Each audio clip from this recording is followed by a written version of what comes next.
We got Nick and Armand with us today, and I'm excited. I wanted to talk to these guys about cold calling. I've been on their podcast a couple times. It's my number one sales podcast. I don't know if you guys knew that. It's the one I'll always go to and listen to. And they were doing these episodes that they call their playbooks, and they did one on cold calling. And I was like, dude, we got to do a webinar on cold calling. And if you guys have followed either of those two's content, you know they put out a lot of really good stuff that's tactical, like no fluff, anything like that. And I want to introduce them real quick and we'll get started. Nick is an enterprise AE at SharePoint, and he's co-host of the 30 Minutes to President's Club podcast. He's also really into wrestling. So he's head wrestling coach at USC, does some real estate investing, all that good stuff. Nick, welcome to the show, man. Good to have you on. Thanks, Jason. Armand is employee number 9 at Pave. He's also co-host of the 30 Minutes to President's Club podcast and SDR Leader of the Year winner. And he's doing some really cool stuff at Pave. He's worked at Carta, and he's also a cold calling ninja. So Nick, Armand, dude, good to jam with you guys on a webinar. We're going to have some fun today. Let's do it. Oh, yeah. And if you listen to the show, definitely give us a shout in the chat. Would love to do some cross-pollination of the teams here. But thanks for everybody for jumping on. So let's talk cold calling. I want to kind of set the stage a little bit here. And you know, I think if we look at the title of this, how to be disarmingly blunt. Let's start with like the disarmingly blunt part. And I was talking to you guys about this before we started. It seems a little counterintuitive. Like when I think of blunt, I think of like a New Yorker. I saw someone from Long Island. My wife is from Queens. I think of someone that's like maybe almost like a borderline asshole to people, which is probably not what we want to do on a cold call necessarily, but where does this disarmingly blunt thing come from? What does that mean, and why is that important when we're calling people? Yeah, so I'm the much less friendly host of the two, so I can hit on this one. So disarmingly blunt, here's the deal: is a lot of people, they want to polish up the niceties. They have all these over formalities. They put on this corporate speak whenever they get into a sales conversation. And what ends up happening is they start asking things like, did I catch you at a bad time? Or how's your day going? Or when they get an objection, they start to stammer and shake and freak out. And literally the purpose of being disarmingly blunt is I'm just going to call things out the way I see them. If somebody says, I'm not interested before I've even told them exactly what I do, I'm going to call it out and be like, hey, you actually have something good in place? Or do you just hate getting cold calls as much as I hate making them? And I'll just call it out and have a good time with it instead of putting myself in some sort of position of inferiority. And that's the whole purpose of disarmingly blunt. It's being so in your face and cut and dry to the point, calling out the way it really is, that it's refreshing to the prospect. And they're like, okay, at least they're acknowledging that they're disrupting my day. Well, part of it is like, you know, you talk about pattern interrupt all the time in sales, and that's what it is. Like, you're not the person who's stammering like, oh, yeah, sir, may I have a moment to tell you why I'm calling? And like, the idea is like, you got to have a little bit of fun when you're making cold calls. And when you laugh and you're a little bit loose, and this is a line me and Armand learned is saying like, look, man, I don't even like making these cold calls, and I'm sure you don't like getting them. Can I have 1 minute and I'll tell you why I'm calling, and then I'll go away if you're not interested? And when you kind of say it with a chuckle and like, you're like, look, we're in this game together, instead of being the person who's like, hello, sir, how's your day going? It's like, you have a little bit of fun with it and you cut through some of the BS. So I want to comment on a couple things, because and we'll dig into, for those of you, watching, listening right now, we're going to get into all the tactical, break down their intro that they just did, and we'll talk objections, and we'll talk about the mechanics of a cold call. We're kind of just setting the stage a little bit right now, because there's some people I'm seeing in the comments here. And by the way, you guys, there's a Q&A button in Zoom. If you have questions, please direct them to the Q&A. That way I can find them and make sure to answer those. But someone said, and it was Jack, does that work better with younger generation versus older folks in the business? Can you guys give some insight into like who you're cold calling? Because I think that's actually really important, because you guys are both calling into like very different crowds of people, and this same kind of approach and mindset seems to work pretty well. Nick, who are you cold calling to? Like, who are you calling? Right. I sell to law firms. So I'm legitimately calling like a 70-year-old managing partner of a law firm who's like, and I sometimes call into New York City. I also call into California. And so those are sort of, people are like talking about the different geographical regions. Like, I think it works regardless of where you're calling into, but I'll call into finance. I'll call lawyers. I'll call IT also. Those are some of the folks that I'll be reaching out to. Yeah. And to double down on that, I mean, this has nothing to do with being young, old, living in the South, California, or San Francisco, or New York. I call people who are relatively younger. So I call into venture-backed tech companies, which largely are a younger population of folks who are like early in their career trying to follow the Silicon Valley dream. And I think the whole point of the disarmingly blunt piece is what it is not is when you say, I'm not interested, I say, hey, you're an asshole, right? That's just blunt and being a jerk, right? Disarmingly blunt is just calling it out the way it is to dispel the tension in the room. Yeah. So the approach here, again, I want to reiterate with you guys, it's not about being an a-hole to your prospects and like calling them out on stuff. It's really like talking about the elephant in the room. The elephant in the room is that they picked up the phone. They probably weren't expecting that it was going to be a cold call necessarily. Might have thought it was something else, a client, someone on their team, whatever. And you're just not afraid to call out the awkwardness, essentially, of like what you're doing, and not afraid to call out the fact that they might not like, well, most people. There's probably, might is probably the word. Most of the people you're calling are probably not going to like that you called them out of the blue, especially a lawyer, someone that thinks about their time in like 10-minute increments or 5-minute increments or whatever, right? So I think that's a really good way to kind of set. And of course, I cold call salespeople. So it's like, I think these are the easiest people to cold call and the hardest kind of at the same time because they're really critical of how I do that. But so let's kind of get into this. Like, let's get straight to it, you guys, actually. Let's kind of break this down because I know that people are wanting tactics. What I would love to hear from you guys in the chat, what do you guys want to take away from today? What do you want to know about cold calling? Where do you have challenges? Hit us in the chat, and we're going to take that into consideration, and we're going to do this live and kind of customize the content for you. So let us know in the chat, what do you want to get from today? What do you want to hear? What challenges are you having? And let's kind of give people a second to do that because we're going to talk about mindset, how to set up and prep for these calls, the mechanics. We're going to talk about assistance, voicemails, objections. Let us know in the chat, what do you want to get from today? And we're going to see a bunch of stuff pour in here, you guys. So John wants to get a fresh take. Yeah, how do you maximize the first 30 seconds, Jordan asked? Voicemails. Objection handling. I'm looking at the questions too. Someone saying, what would be a good opener for SaaS cold calls trying to reach directors of technology? Bunch of good examples. Never heard someone who's good at how to deal with those who are not nice. COVID, I have no budget. All right. Yeah, that means you've had no budget for a full year, so we could talk about that one. Competitors essentially do the same thing, more of a commodity product. Caller ID, best way to request intros. Paul has everything he needs. Objection handling. I call school and they never have time to talk. Okay, you guys, we're definitely covering all of these topics. So that's good. We kind of check in a little real quick with you guys here. Let's start with mindset around this. How do you guys approach cold calling from a mindset? Because I feel like this is a trickle down effect, like everything else that we're going to talk about around intros and objection handling and that sort of stuff. How do you think about like the mentality part of cold calling? Where does that fit into the equation? Right. So the thing you can't hide from is cold calling is hard. And if you sit in this state of you're doing a very hard thing all day, you're going to have a pretty rough time. The worst possible thing you can do is start your day, make 2 cold calls at 8:15, then go check your email, grab a snack, make a call or 5 at 9, then go do some work, have a couple meetings. Now it's 2:00 and say, I'm going to make a couple more cold calls. And then you get to the end of the day and you made 12 cold calls and you're like, you were in this state of having to do a tough thing all day. Armand and I are really big advocates of what we call time blocking, which the idea is you do all your research up front. I typically do it in the last hour of my day. So from 4 to 5 yesterday, I did research on all the people I'm going to be calling today. I got the contact information straight. I had them all queued up in my Salesforce instance. So when it's time for me to cold call, I shut everything down. You're shutting Slack down. You're not checking your email. You've had a snack. You've got a LaCroix by your desk. For an hour straight, I'm doing one thing. I'm making cold calls. I'll make a call, I log the task. I make a call, I log the task. After that hour, you're done.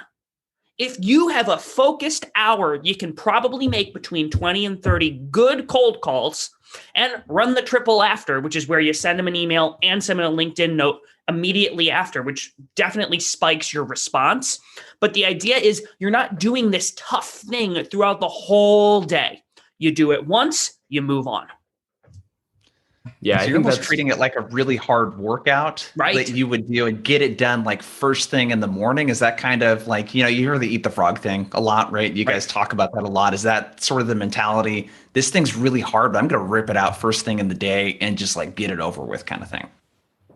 I mean, you ever get in the gym and it's like, I did one set here, and it's like, I look at my phone and 3 minutes goes by, and then like I'm cold again, and I lost my blood or my sweat or whatever it is. And your workout ends up dragging out across 90 minutes, and then you don't even enjoy working out. So when I'm locked and loaded for a 1 hour dial blitz, I time block it. It's actually happening right after this thing. I have 40 call tasks locked and loaded, and I'm just clicking the button and going. And you got to put this thing on autopilot so that you can sprint through this. The worst thing is tripping and hobbling. It's like, did I research this account? Where do I go? Take all that research that Nick gave you. And if you're writing your cold emails right, you're probably tailoring your first cold emails. And then all I'm doing is I'm clicking the dial button, looking at the first email while I cold call, and I'm using that first email tailoring that I already did as my cold call opener. And that's how you machine through this stuff. Right. So you're treating the cold call block as sacred time. Nothing else gets scheduled over this. I'm going to prep beforehand. So like, let's talk about that setup and prep part. What are you doing the day before or before you actually go in to make these cold calls? Like, what are you prepping, if you guys want to get specific here, with making sure that, hey, when that hour comes, all I'm doing is picking up the phone and like hammering through these calls? What's involved in the setup and prep? Yeah. So first thing here is, if you think of the life cycle of a rep, you need to find accounts, you need to find the prospects on the accounts, then you need to tailor your messaging to those accounts and prospects, and then you need to actually engage. And the cold calling is the fourth step there, is it's actually engaging. So number one, what I like to do is, before I cold call, I like to cold call in buckets. And so I typically prefer to pull my accounts in buckets. For example, I'll pull fintech companies, or I'll pull companies in the Andreessen Horowitz portfolio, or I'll pull companies that just raised. So I have a bucket. Then I'll pull the right personas within that bucket, so I make sure that I'm calling the right people.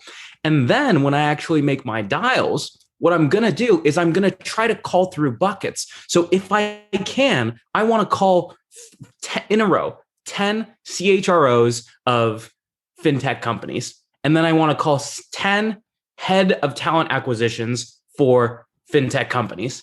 And I want to make sure that I can sprint through even the personas, because if it's like, we work with a couple recruiting teams, we work with a couple HR teams, we work with a couple finance teams, mentally, I have to reset each time and put myself in a different mind frame. So don't just time block your dials, time block your personas within your dials too. That's really good. I think that's so big, because if you have to switch mentally between personas, it's big, man. Like it takes kind of a toll mentally on you. And then it's like, what am I going to say to this person? It's like you're allowing yourself to kind of get in the zone. No different than, we've been using a lot of sports analogies, but I played sports too. No different than when you're in practice or a game, you're usually not thinking about other stuff. Right. You're 100% dialed in, and a way that you can get into that flow state is really kind of simplifying what you're doing. But some just kind of random questions have come up, and then I want to get some clarification from you guys. Is part of this like mobile phone numbers, landlines, call trees? Like, what part of that are you prepping in terms of like the phone numbers of the people that you're dialing? Well, you want to have that information. So what I'm not doing is I'm in my cold call blitz and I pull up Armand's contact in Salesforce and I realize I don't have any information. And now I've got to go click into Zoom info and try to find his number. Look, if the number's publicly available, the number's publicly available. I think a lot of people are hesitant to, this might be Armand's cell phone. Maybe I should call it, maybe not. I'm not really sure. If you find it on the internet, I think it's fair game. And if somebody gets upset that you've called their cell phone, you can apologize and mark them as somebody not to call. right? You want to make sure you're not doing anything illegal and calling someone who's not on the do not call list, but people are really scared. Like most people are working from home right now. The only phone that I answer is this one because it's the only phone that I own. So if someone wants to cold call me, I'd hope you call my cell phone. If somebody gets upset, where'd you get my number? Tell them the truth. You probably found it on the internet. The golden rule when you're making cold calls is tell them the truth because it's actually usually not a bad thing. I found it on the internet. And so your mobile phone numbers are preferable. You're doing all that work beforehand to get all the phone numbers in there. So you're really getting into like very like workflow. Like, dude, I don't want to open up a prospect and not have a phone number there. Like I need to be focused on dialing. Right. The next thing, Jason, on that also. So what I also do is I call out a Salesforce. And so I make tasks.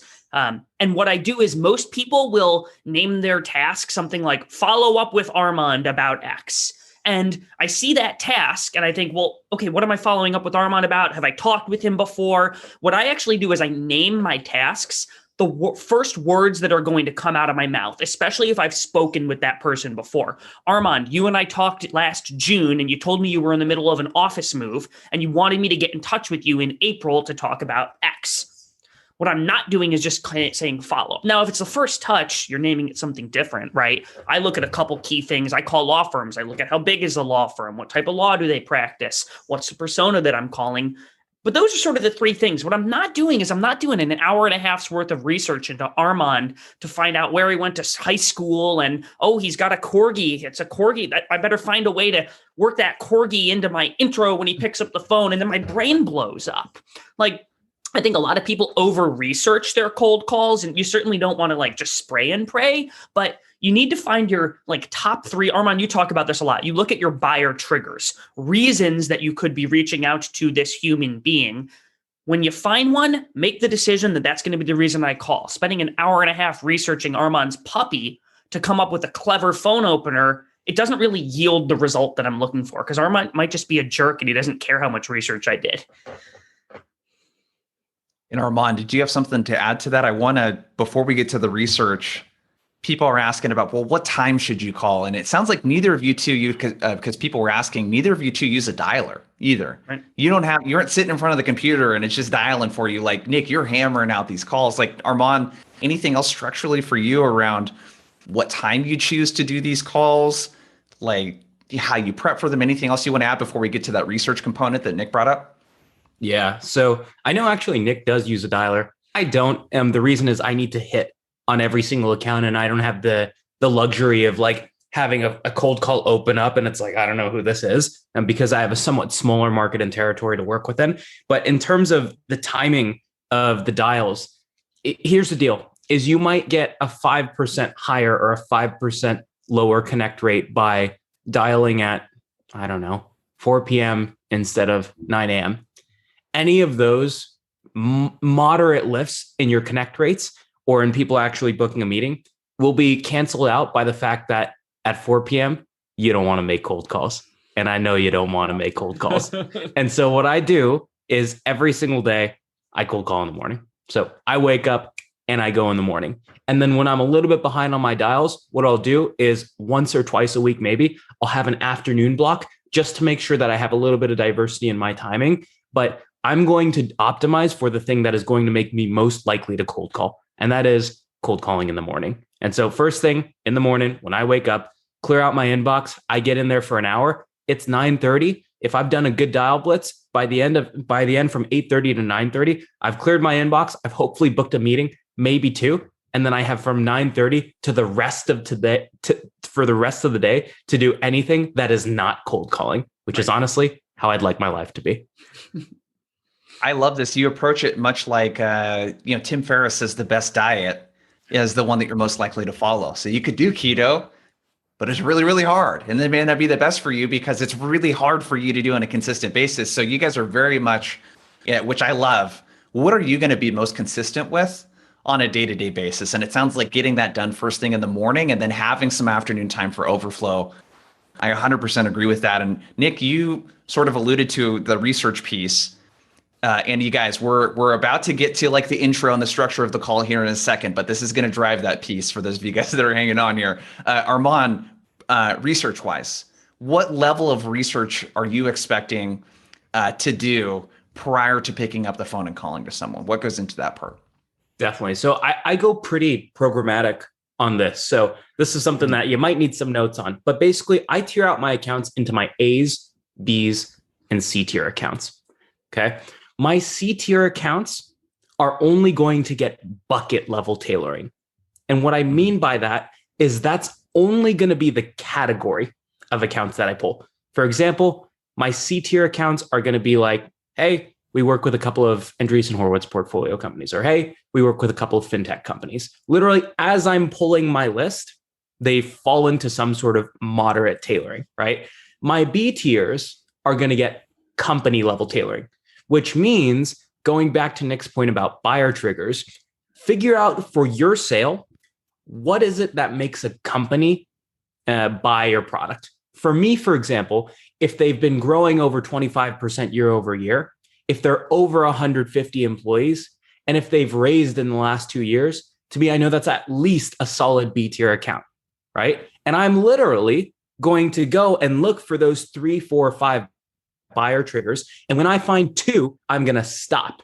And every person on the account will get that company level tailoring, right? And so, for example, we might say, hey, congrats, you just raised a round. We work with a couple of Andreessen portfolio companies. It's Armand at Pave. Have you heard a name tossed around? That's what my B tiers get. Yeah. Can you real quick, Armand, just in case people don't know what Pave does, can you explain why those are good triggers, like for what you do at Pave, like just so people can hear the connection? Yeah. So Pave, essentially what we do is we help people plan compensation. So you want to keep people around. How much of a raise should I give this person? You want to hire people. How much should I pay that person? Right. And so if a company isn't growing, if a company is not continuing to fundraise, if they're not adding more people, then that means their compensation world is a little bit stagnant, which means what we do isn't that big of a problem if you just have a bunch of people who have a tenure of 10 years on average, for example. And that's why that we probably don't sell to the same types of prospects that Nick will sell to, because he has a bunch of people who have been at the law firm for their entire lives. And so those are some of our big buyer triggers for that reason. So you're doing a lot of your research is accomplished through segmentation. That's correct. So you don't have to think about like every person as an individual that you're reaching out to, because if they're a B or C priority, like they're not going to get that level of tailoring.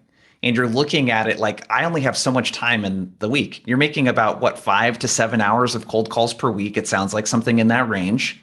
And that doesn't mean that you can spend all that time equally with everyone. I always say don't treat prospects equally. So you're willing to customize more stuff for the people that are really good fits and less for the other types of folks. Nick, do you tier at all? Any other insights around how you kind of segment, research, anything like that before we get to kind of the mechanics of the cold call? I don't. Well, I mean, I sell something that's really different than Armand. I sell what you might call a legal practice management system. If you think about how a law firm operates, they've got to find clients, add those clients to a system of record, send bills to those clients, manage their books. And so I sell it's like a billing, accounting, practice management tool. Sometimes we call it like a legal ERP thing. So I look at things like, what type of law does this law firm practice? Because the way that I talk to a personal injury firm will be really different than how I would talk to like a family law firm. And so I've got to understand that, because that's going to inform what I say when that person picks up the phone.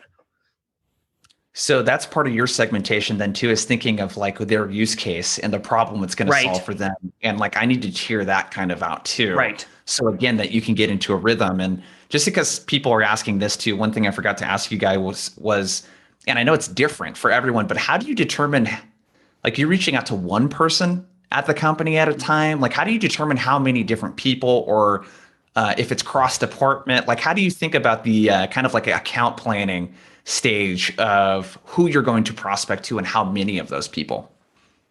Yeah. So this one is oftentimes where people will get tripped up on their own workflow. And what they try to do is they're like, I'm going to work these 3 people first, and then I'm going to work these 3 people next, and then these 3 people next. But the reality is if you're working 100, 200, 300 accounts, there's no way you're going to be able to operationalize that. You can't remember, oh, I worked these 3 this date, and then I got to work these 3 this date on 50 of my 300 accounts. You're going to get totally lost in there. And so I like to think of it as sort of like, you have your nutrition pyramid, right? And so I'm going to start in the organization at the highest point for that company size. For example, if I'm reaching out to a company that's around 100 employees, relatively small company, I'm probably going to have the CEO and the head of HR and then like maybe one other person on the account. If I have a big 3,000 person conglomerate, they probably have a CEO, a head of HR, 20 HR business partners, 10 talent coordinators, and I can't reach out to all those people. So what I'm going to do is I'm going to pick a line in the organization. And usually at that point, it would be director and above. And I'm going to work all of the relevant personas director and above, depending on the size of the account. Got it. What about you, Nick? How do you think about that part? Yeah, I'm with Armand in that if you try, like, I think sometimes new salespeople are really scared, about reaching out to multiple people at the same company at a time, because like, what if Armand rejects me and then 3 hours later that email gets forwarded that I sent to the other person? And the idea is I actually want to go after all of these contacts at an account at one time, because often what happens is behind the scenes is you send the email to the CEO and she forwards it to the marketing director who you also reached out to. And now that person has gotten multiple touches and they say, all right, I got to respond to this Armand guy because he's contacting multiple people. It actually helps you to break into the account. And you might get a rejection, but that's okay. You're detaching from the outcome when you're prospecting. It doesn't matter if you get a meeting or if you get rejected. Those things are going to happen. You're going to get people who say, don't email Armand. He's our CEO. And that's okay. But it's too hard to try and keep track of, I reached out to Sean. I reached out to Emma. Okay, now it's time to call Armand. I'm probably reaching out to between 3 to 5 contacts. I think it's a waste of effort to go down all the way to the bottom and be calling people who are super, super low. You might want to tier it out the way that Armand explained there. Yeah. No, I love this. Let's get to some of the tactical parts around the call, you guys. Oh, it's my favorite part. A lot part. of you guys are asking questions in the chat, by the way, around sequencing. We're not going to talk about sequences in this, but make sure to keep your eyes out for the email we're going to send out afterwards with the recording. There'll be other resources and stuff you can check out. So we look at the call in kind of 3 parts. Like you have your intro opener, right? Some sort of problem, proposition statement. I call that the hook, and then the close, right? How do you secure the meeting? Let's talk about openers.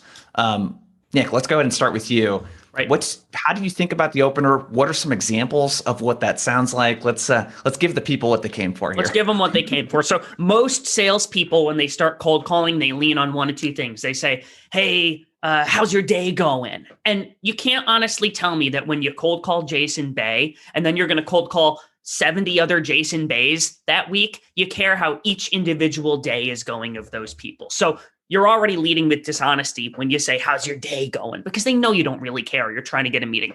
The other thing people will often say is, did I catch you at a bad time? Well, you're making a cold call. Of course it's a bad time.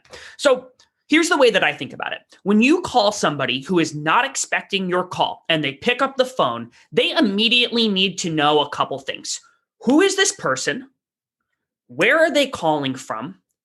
Why are they calling me? Because I've got a job I'm trying to take care of right now. You're interrupting their day. And how long is this thing going to take? Because I need to get back to my work. So when somebody picks up the phone and they say hello, or they say, hello, this is Armand, here is exactly what comes out of my mouth. Armand, this is Nick with 30 Minutes to President's Club. I know you didn't expect me to call you this afternoon. Do you mind if I take 1 minute? I'll tell you why I'm calling, and then you can let me know if it makes sense for us to speak. That's it. Here's what I've done. Armand, this is Nick with 30 Minutes to President's Club. There's my name. There's my company. I've got nothing to hide. I'm a professional. The next thing is I'm acknowledging that I'm an interruption here. He doesn't know me. I don't know him yet. I know you didn't expect me to call you. It's the truth. You're showing that you've got a tiny bit of emotional intelligence, which people need to know. And then you're saying, look, do you mind if I take 1 minute? You can tell me if it makes sense for us to speak or not. What you're showing there is the other person's in control. And if you think about the perspective of the person that you're cold calling, when they answer the phone, part of the reason so many people get hung up on is the prospect that you're calling, you've taken away their autonomy. You've stolen time away from them. And they don't like that, which is why people reject you and they hang up on you. When you give them control and say, you're going to be able to tell me whether or not we should continue this call, the guard comes down a little bit. Now, I can talk about what I say after that, but you might have follow-up questions. And Armand's even got probably a slicker opener than me. I just dropped that, by the way, in the chat for you guys, my best on the fly transcription of it. So, like, if we kind of break this down a little bit, you're immediately introducing yourself at the beginning. Right. And I know this might run contrary to what our Armand does too. So I'm curious to see the differences because you guys are a really good example. All three of us actually are a good example of how you can do things slightly differently, but it kind of incorporates a lot of the same principles. But you're very open with who you are and like where you're calling from. Name, company. You didn't expect me to call you. Do you mind if I take and what I'm doing to the tone's really important too. Like I'm almost like when I say I know you didn't expect me to call you, it's like I'm almost like the kid who got his hand caught in the cookie jar. I'm like, I know you didn't expect me to call you. Like I'm in on this too. What I'm trying to communicate with that tone is I don't really want to be doing this. I don't want to be making cold calls. I'd rather just get inbound leads, but I have to do this. It's part of the job. I know you didn't expect me to cold call you. Do you mind if I take 1 minute? I'll tell you why I called, right? I'm trying to let's get this over with. And then you can tell me whether or not it makes sense for us to speak. And then if they say, all right, go ahead. Usually what I'll say is great. And then you can hang up on me because I'm sure you hate getting cold called just as much as I hate making these things.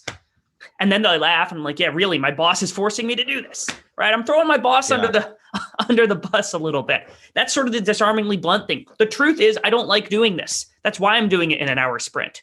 And when you tell them the truth, again, the cardinal rule of cold calling is you always tell the truth. Where'd you get my phone number? I found it on the internet. I subscribe to a tool called Zoom Info. It's the truth. Go yell at Zoom Info, not me. I don't like making these cold calls. I know you don't like getting them. I know you didn't expect me to call you. Those things are all the truth. But what most salespeople think is they've got to put their sales hat on and ask the person how their day is going. That's not genuine. That's not the truth. You don't care how that person's day is going. They're going to respond, it's all right. What's this about? Instantly, You're going like that. So that's part of the drop the formality part. Right. It sounds like for you is the niceties. You don't give a shit anyways how this person is doing. So and they know don't that. ask them, and they know that you don't care either. Right. Scott Bucci, by the way, because this is the most popular question to Q&A. We're answering your question right now with these openers. Armand, what's your hot take, dude? I know you got a very different approach, some of the same kind of technique and fundamentals here, but what's your take on the approach and the intro? All right, hot take. It's a controversial opener. It's the one that I've used since I was 18 years old. Here's the deal. If you believe that the best cold emails begin with what? Nick, Jason, what do the best cold emails begin with? I hope you are safe and well in these dangerous times. No, not I hope you are safe and well in these dangerous times. It's what you know about them. That was pretty good. It's what do I know about you? What do I know about your business before I introduce myself, before I talk about the products that I sell, before I talk about the problems that I solve? It's what I know about you. And that's how you got to start your cold call. I'm not even going to introduce myself. If I pick up the phone in the right way and I've done my job right, in the first half of my opener, the person will think, oh, shoot, this person's in my network or this person gets my business. And so going back to the bucket level tailoring at the beginning, all I'm going to do is I'm going to take the category or other similar companies that I work with, and I'm going to fold that into the front of my opener. And then I'm going to ask them if they've heard my name tossed around. And so what it sounds like is if I was selling Nick's product, I would say like, hey, I work with a couple other Chicago law firms out here. It's Armand at SurePoint. Have you heard my name tossed around? Or at Pave, I'll say, hey, Jason, we work with a couple of their Sequoia portfolio companies. It's Armand at Pave. Have you heard her name tossed around? And so what I'm doing is I'm leading with context. And once I say I work with a number of Sequoia portfolio companies, you're sitting up. You're like, oh, shoot, this person gets a Sequoia portfolio. And then I'm introducing myself and asking if you've heard my name tossed around, which is assumptive. And what it means is like, hey, you probably should have heard our name tossed around because I work with a bunch of folks like you. If they say, no, I haven't heard your name tossed around, which is usually what happens, which, by the way, is not an excuse because no one's heard our name tossed around at Pave because I was employee number 9. All I'm going to do is roll right into Nick's opener after that.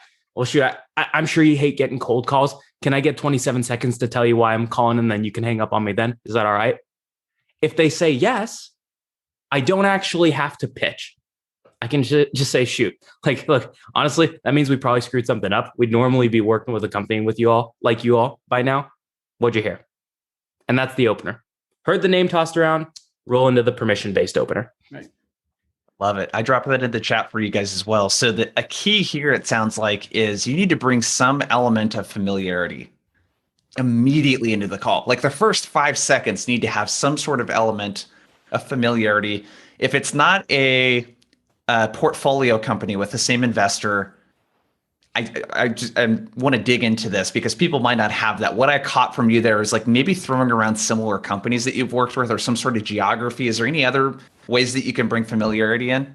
Yeah, right. Armand gave it a good example. Like he said, Chicago law firms. I might say, hey, we work with a number of other family law firms in the Southeast. It's Nick at Short Point. Have you heard our name tossed around? The idea is you've done some research, right? And you're weaving that context and research in up front. So hopefully you're not just pulling a list of 1,000 directors of marketing and hammering that list. Like we talked about over-researching, but like you want to look at one of those buyer triggers or have a sense of the business because hopefully if your opener is good, you're going to then get permission to say why you called. So you're doing some level of research and then you're weaving that in. You work with similar companies. You work with similar industries. You work with similar titles.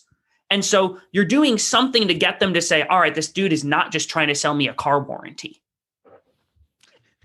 So David Sanchez commented something that I love this technique. He said, previous employee in a company that is a customer of yours, that's also a good one. Right. That's a filter you can look for on Sales Navigator. Under past company, put your current clients in there.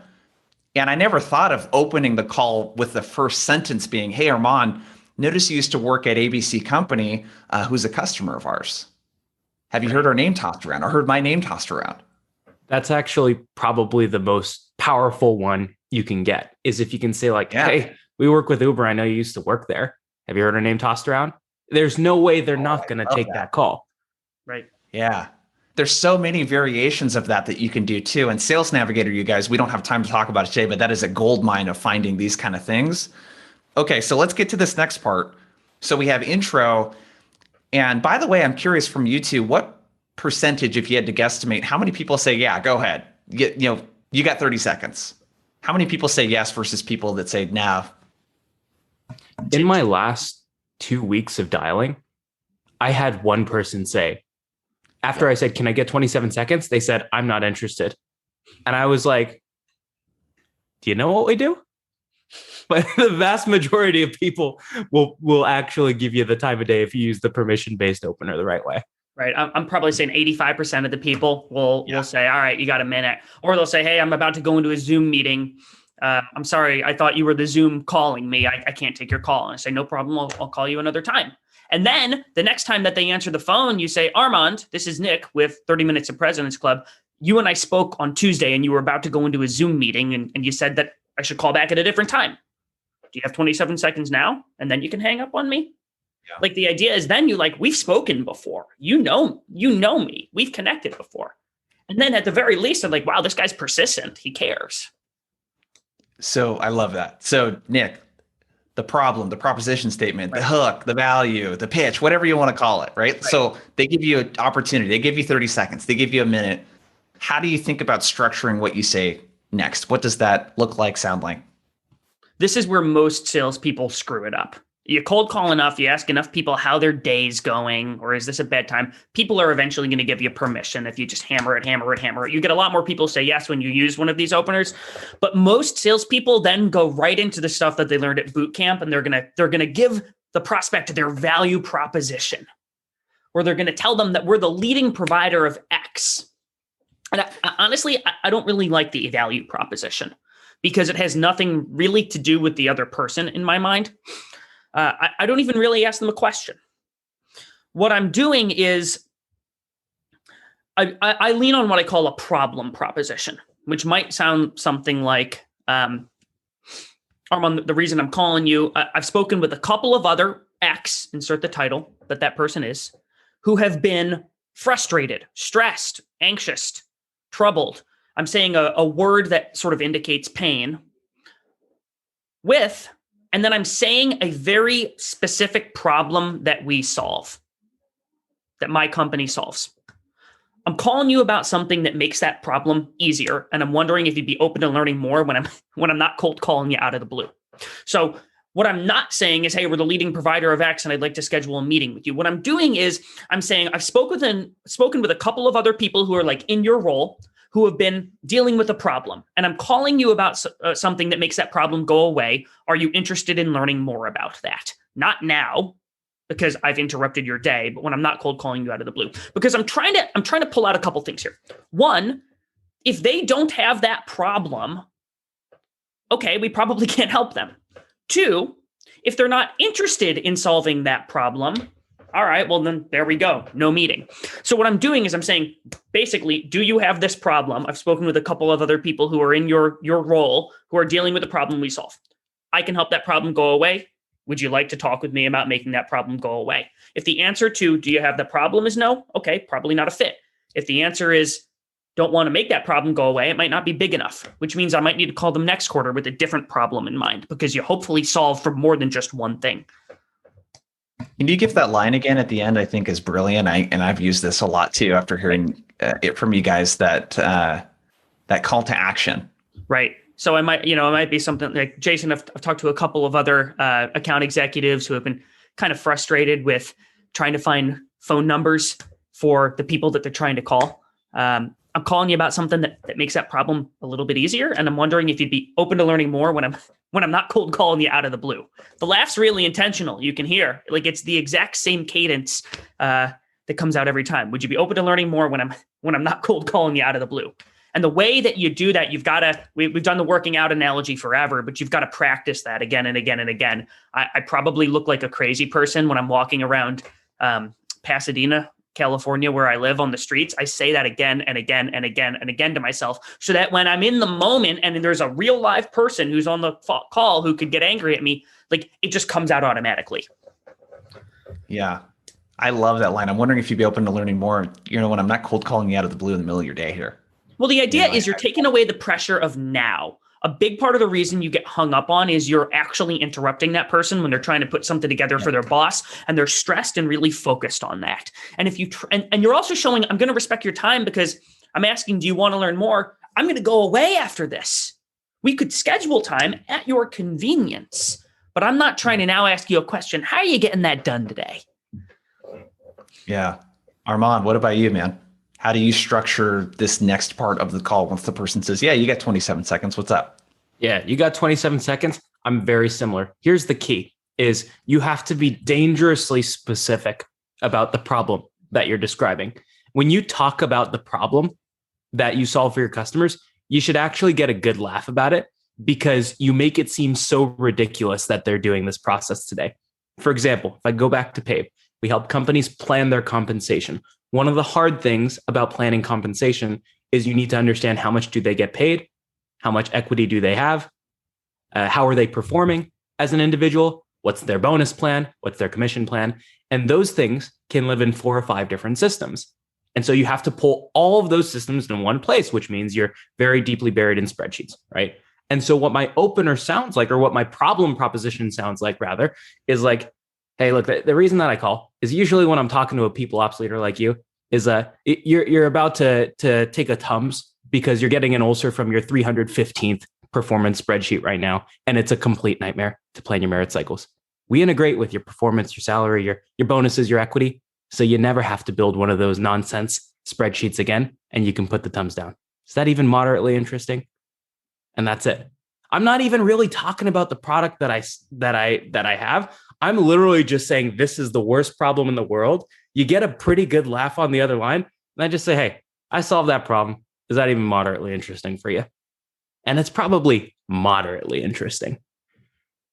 Yeah. So one thing I want to talk about too is that the person can't see you when you're cold calling them, obviously, but I can hear your body language. And with video, it's kind of interesting because I can see you guys doing stuff like this, see you guys doing stuff like this. It's like, hey, I do the same kind of thing. If someone saw me cold, they'd think I was a maniac. You know what I mean? Like pacing around the office here, like, doing like these, like that kind of thing. I love that, dude. I love is that even moderately interesting? And I think the key here is that you guys are very, very in tune with the problems. Yeah, and again, we could spend a whole hour talking about that, but do you guys have any quick hitting tips on how to make those problems like more specific? Because that's where I feel like people miss the mark completely, where it's like doing the equivalent of, hey, do you have a problem with your reps not setting enough meetings? It's like, well, yeah, but there's like, it's so much more nuanced than that. You know what I mean? So what's your guys' take on that? Any quick advice? Yeah, this one is, so if you're an SDR, go listen to your best AE do deep discovery. If you're an AE, go ask why 3 times, dig deep into the process, right? They might start with a surface level problem like, oh, I don't think we're generating enough leads. Well, why aren't you generating enough leads? How are you generating leads today? Like, what are the problems with your lead generation today? And as they get deep 3 layers in, use the 3rd layer of problems, not the first layer of we don't have enough leads.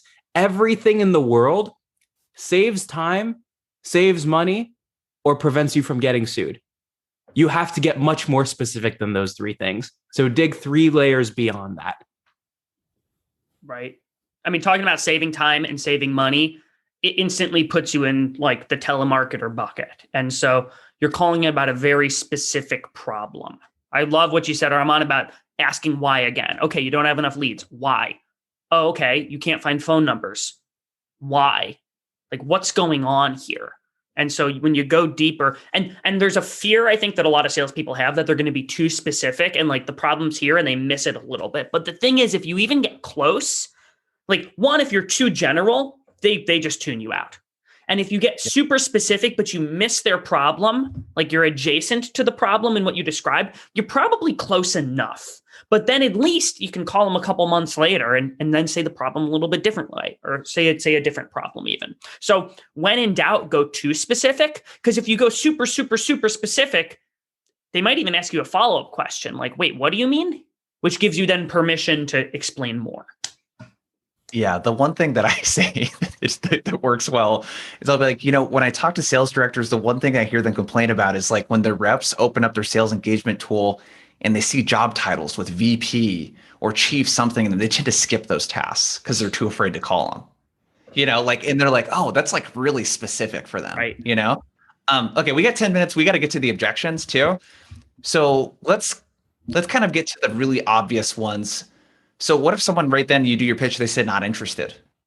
Armand, I know you got a fun take on this one. So Armand, yeah, I hear you, man. Not interested though. How do you handle that? Yeah, so this is where we're going to get some hot takes. This is where Disarmingly Blunt really comes in. Is I'm just going to call it out because here's the deal. Not interested, call me in 6 months, send me an email. Those aren't real objections. They're not real objections. They're just swats. Their goal is to try to get you off the phone as quickly as possible. And so I'm just going to call it out and try to get to the real objection. And so the real objection is they've got something in place probably. And so what I'm going to say is my general framework for handling objections is I'm going to agree with you, push you away, and then ask you a blunt question. And so I'm going to say, Jason, I totally get it, man. I'm cold calling you. And my guess is if you were interested, you probably would have requested a demo. So that's totally on me. I guess if I could ask, is it because you got something really good going on? Or is it because you just hate getting cold calls as much as I hate making them? Either way, let me know and I can take you out of the system.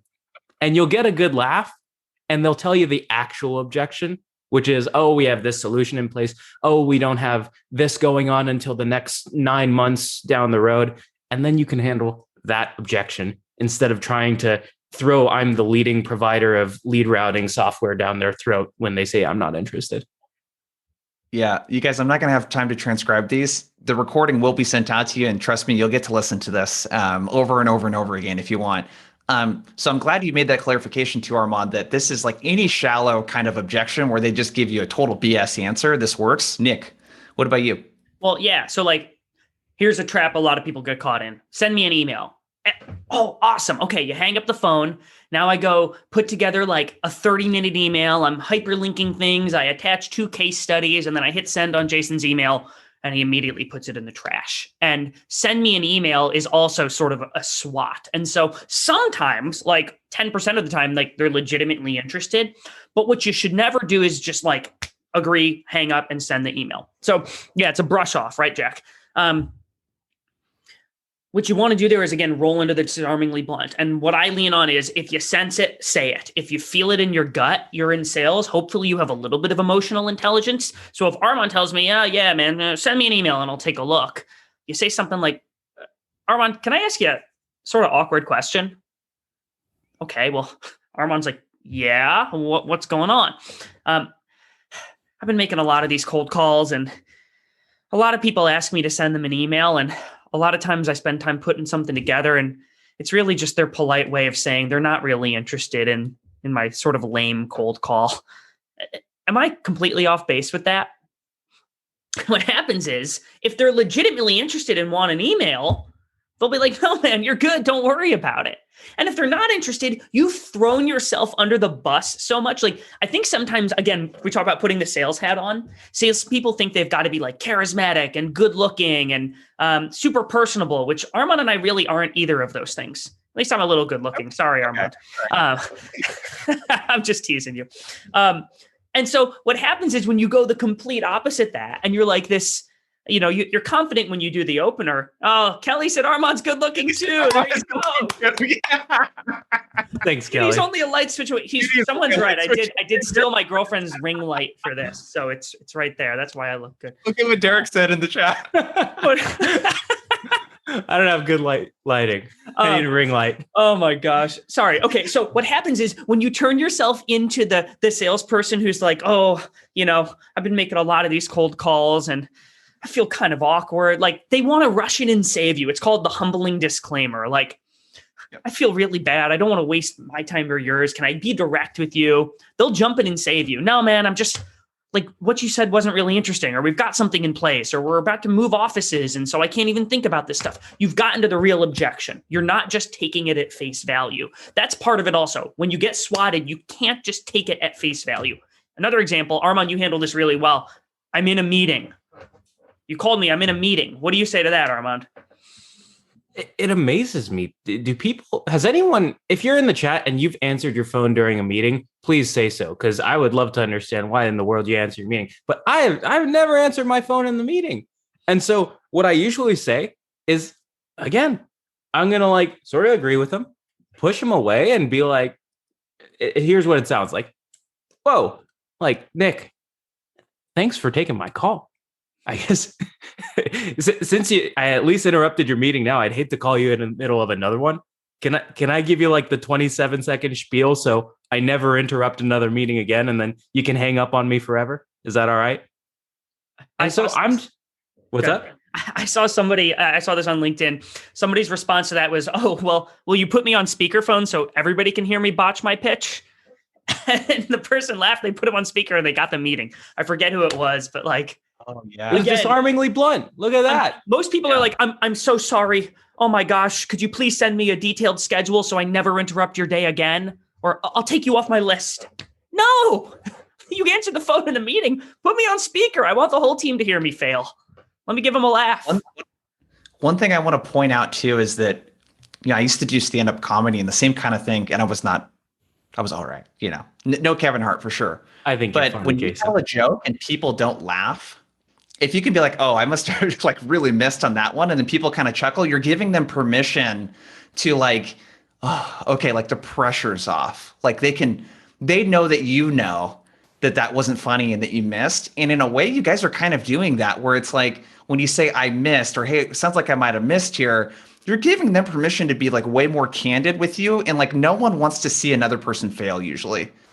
So keep in mind, if you really miss on a cold call, it can feel kind of cringy for the prospect too. And you guys are you guys are putting them in the opposite state, where it's if you mess up or you miss the boat or whatever, you're totally fine owning that. It doesn't hurt you at all, in the least bit.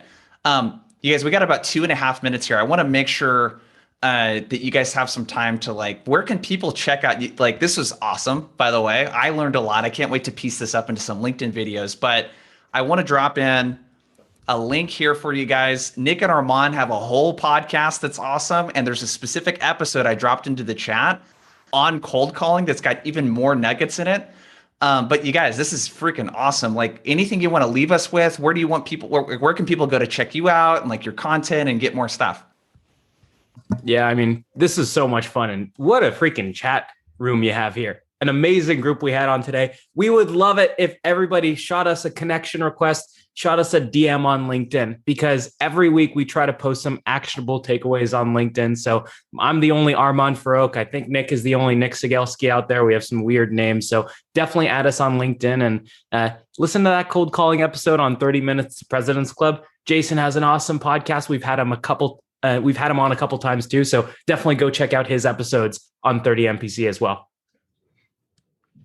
Nick, what about you, man? I dropped your guys' LinkedIn profiles in here. I dropped in the episode. You're getting lots of love here. You guys, anything you want to leave us with, Nick? Well, the chat made me laugh. I liked the comments about the crystal and the good lookingness of the respective guests.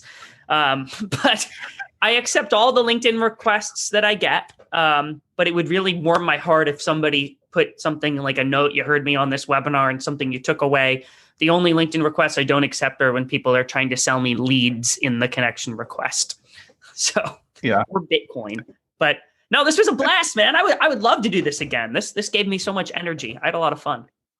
I mean, there's so many more topics that we could talk about. We had at one point over 400 people on the webinar today. So thank you everyone for the participation. Keep your eye out for the recording afterwards. I'll send it out probably later today or first thing tomorrow morning at the latest. But Nick, Armand, thank you so much, man, for spending an hour with us. And everyone, thank you so much for the participation.